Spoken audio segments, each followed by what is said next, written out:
Okay, let's unpack this. We're diving into some powerful source material today, excerpts from the memoir, Townie. Yeah, really vivid stuff. Think of this deep dive as, your guide to quickly understanding the world, the relationships, and the journey of the author. Well, as depicted in these pages anyway. hmm Our mission is really to pull out the most important bits of knowledge, the insights from these scenes and moments he shares. And this material, it really drops you right into a specific time and place. Mhm. It's um, dense with sensory details and, raw experiences that feel very, very real. Absolutely. And the first thing that really strikes you from these sources is the setting itself. Haverhill, Massachusetts, a mill town. What kind of picture emerges of this place? It's definitely a picture of a worn-down place. Sure. These sources, they hit you with the smell right away, sewage from the river, but then also fresh-cut grass. It's this weird mix. Yeah, that kind of captures it, doesn't it? Beauty and decay, sort of side by side. Exactly. And visually, I mean, the descriptions don't hold back. You've got tired, rundown areas like Market Square, mentions abandoned cars, tires gone, windshield smashed out. And Fair Street, where he lived. Yeah. Visible poverty, right? Yeah. Open windows, TV noise all the time, neighbors drinking out on the stoop. It paints quite a scene. It really does. And the details just keep layering on that empty lot across the street with the drunks, broken furniture, and that stained mattress he mentions. Yeah. Feels kind of ominous. Yeah. And Aelof's barking, chained up in dirt yards next to Yeah. like old toys. You see this walking through town in the narrative. Right. It's a very specific kind of urban decay being described. But the sources also show there are different worlds within the same town, right? Yeah. You've got the projects on Summer Street where his sister Suzanne had parties, and then that stark contrast across the river, the Bradford houses.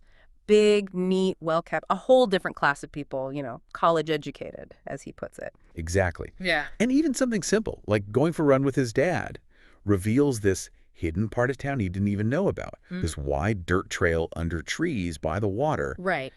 It just highlights how, I guess, inflated people could be, even living in the same small town, kind of parallel lives. So what do these details tell us, really? What's the insight the sources offer about this place? It feels like more than just a backdrop. Oh, it is. The insight here is how the very texture and the division of this mill town environment seems to just deeply impact the lives lived there. It's presented almost like a character itself, shaping opportunities, experiences, what feels possible or impossible. Yeah. It's a powerful picture of how your environment is definitely not neutral. That makes a lot of sense. It did feel like a very active presence. So, okay, living within this landscape, the complex family dynamics the sources reveal, let's dive into that. The family history is pretty layered. Goes back to southern Louisiana roots, apparently. There's this mix of heritage, Irish and French, and these sort of connections to historical figures, like Edmund Burke, Admiral Perry, even the Booths, and Marie Antoinette's lady-in-waiting. Wow, Helene Delaunay. And the story about the valuable silver spoons she supposedly fled with, passed down through generations. Yeah, it's fascinating history, especially when you contrast it with their present reality. Finding one of those heirloom spoons mangled in his father's garbage disposal years later. Wow, that's such a potent image, isn't it? Heritage just clashing with, well, disarray. It really is, heartbreaking almost. And the sources, they paint a clear picture of his parents' relationship after the divorce. Very structured time with the father Wednesdays and Sundays. And you get that sense of financial strain, like going to restaurants his dad couldn't afford. But then later, his mother reflects that his father was, the one love of her life, despite all the difficulties. That's such a poignant detail. Adds another layer. But the sources really, really emphasize the mother's struggle. Just relentless, multiple jobs, often commuting to Boston, leaving early, home late, just trying to keep things afloat. And their daily life really reflects that hardship. The food is, well, simple. Often canned stuff, SpaghettiOs, stew, Frito pie, fried Spam sometimes. Breakfast might just be a Coke bought with change from the corner store. Her exhaustion is just palpable in the writing. She's too tired to look for something else, too broke to buy much else. It sounds incredibly difficult. Do the sources give any sense of the human cost of this constant struggle beyond just listing jobs and food? Oh, absolutely. The insight there is the relentless toll that poverty takes. It's not just lacking stuff. It's the exhaustion that limits choices, energy, even the ability to, imagine something different. Right. Her mystery rides, just driving the kids around, often to these bad R-rated movies, they feel like a coping mechanism, don't they? A temporary escape from a reality that just offered very little breathing room. It's a powerful look at how financial insecurity just shapes your daily existence. And the siblings, they each have their own paths and struggles shown. Suzanne tied to the projects, parties, selling dope sometimes, even bringing food home that way. Yeah, and Jeb, aspirations of classical guitar, but working construction, he has his own troubles. And that really violent incident with the stilt is mentioned. And Nicole with her scoliosis brace. Yes, and the internal family dynamics, they include tension and violence too. That stilt incident, or Jeb getting beaten up and the author describing this weird sense of detachment watching it, it shows how the roughness outside could kind of seep inside the home too. There's also mention of the mother's boyfriends, adding to that feeling of instability. Dick, who sounds rough, even gave her possibly stolen penicillin. Right. And then Bruce M., who seemed more, professional, showed up in a Jaguar, but his financial help eventually dried up. It just reinforces that sense of constant flux, external things always impacting the family stability. The sources really lay bare the layers of difficulty, the complexity they were navigating. Definitely. And navigating this environment, well, it brings us to a theme that's just impossible to ignore in these excerpts. The pervasive shadow of violence. Yeah, violence is described as just deeply ingrained in the author's youth in these sources.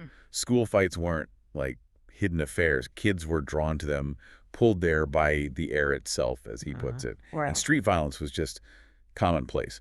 Russ Bowman being chased by a grown man, Cody Perkins confronting Sullivan right in history class. And there's some deeply disturbing examples of the author himself being targeted. Sean tying him to a utility pole, trying to set him on fire. That's horrific. It is. And getting jumped by Kenny V and Ricky J. He sees other disturbing things too, like Dennis Murphy slapping an old lady. It's just constant exposure.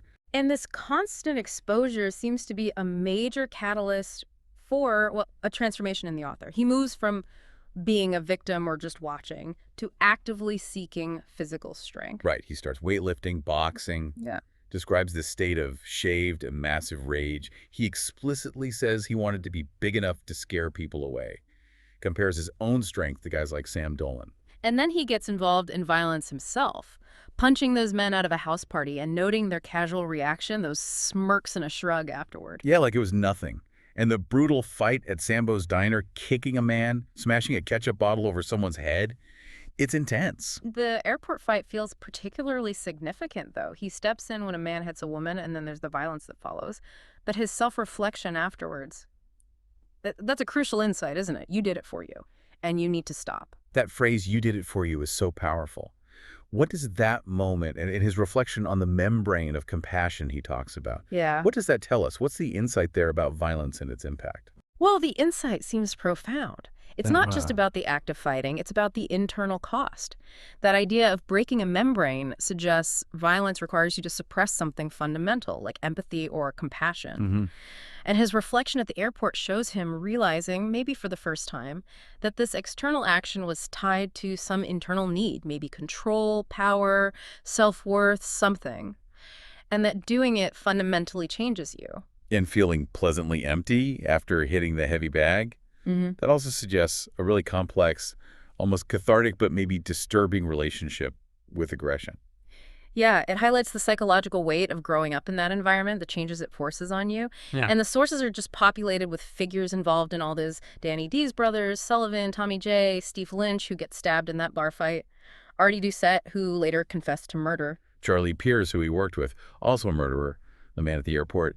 It seemed like violence is just this constant shaping force. It's undeniable. It just saturates the world that's depicted. So amidst all this difficulty and violence, the relationship with his father stands out as particularly complex.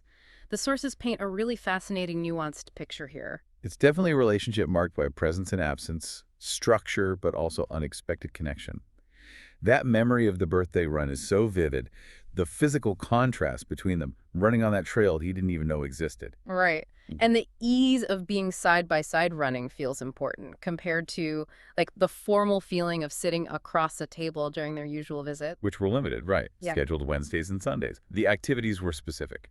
Running, movies, or eating out. Often places the father couldn't really afford talking about boxing. Yeah, and that Yeah. poignant detail about throwing a baseball together and his father being genuinely surprised at how bad he was at it. Yeah.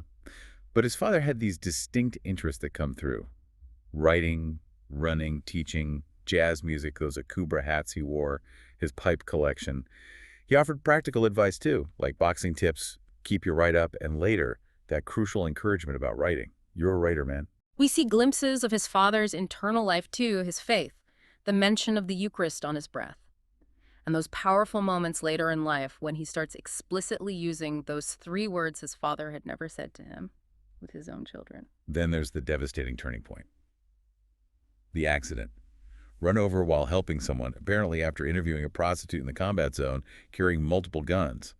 The sources are really blunt about how severe the injuries were. Yeah, the fear of marrow damage, the long, painful recovery, that detail about the wheelchair ramp they built, how it felt temporary but just became permanent. You really feel his struggle after that, saying, I'm fucking weak, which contrasts so sharply with the author's focus on muscle memory. Right.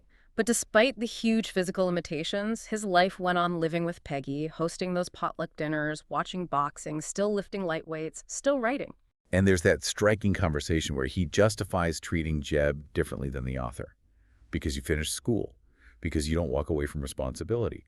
It reveals a maybe harsh, but very clear aspect of his father's values, his judgment. The sources describe his death so vividly found in the shower, the water still running, and that incredibly moving detail of the handmade coffin Jeb and the author built, lined with his satin bedsheet by his mother and Fontaine.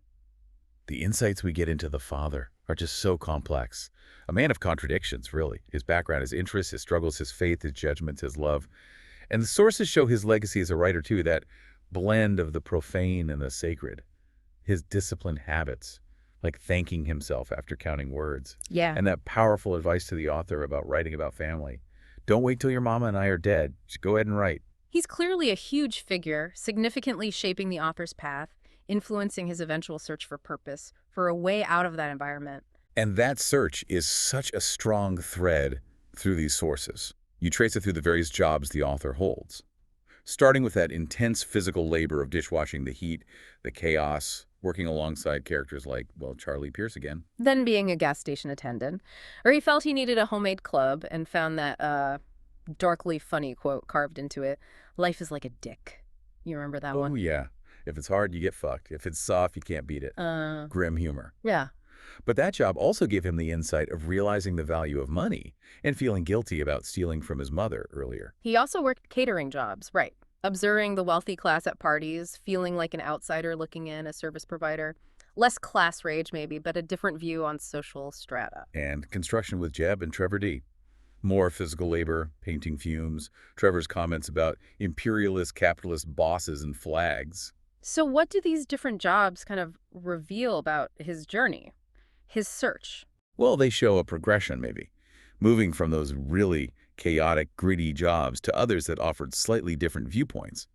But they also just highlight the physical nature of the work available and perhaps this growing restlessness in him. Right. Working out and boxing fits in here too, I think. Yeah. It's a form of physical discipline, a way to build strength and self-improvement outside those traditional work structures. Education and learning play a role too, though. Attending college classes, reading, and later reflecting on wanting so many more books to read. But the sources really point to writing as the significant shift, the potential way out. Reading Bree's DJ Pancake seems to be a huge turning point. That realization about writing honestly, focusing on others, not being self-absorbed. He says something like staring at myself as much as I was staring at the page. Exactly. And then his father's encouragement, you're a writer, man, seems to just solidify this path. The author describes it like stepping into a river whose current was taking me to someplace good. That's a powerful image, like it was meant to be. Yeah, destiny almost. So he forms a concrete plan. Yeah. Move to Boston, get a night job so he can write during the day. He even thinks about working in a halfway house, willing to do some kind of good. But the practical obstacle is still there, first and last month's rent. A reminder that escaping that environment has real, tangible barriers. Absolutely. And the sources end this section with his reflection on being suspended between two worlds. Pulled from the familiar, what he knew in Haverhill, towards this unknown future offered by writing, symbolized by that river flowing away. It really feels like a moment of transition. It does, and threaded through this whole journey are these themes of love, faith, and these kind of fragile moments of peace. Romantic relationships get mentioned, Rosie, Marjane, Liz. But Fontaine seems to represent a particularly significant connection.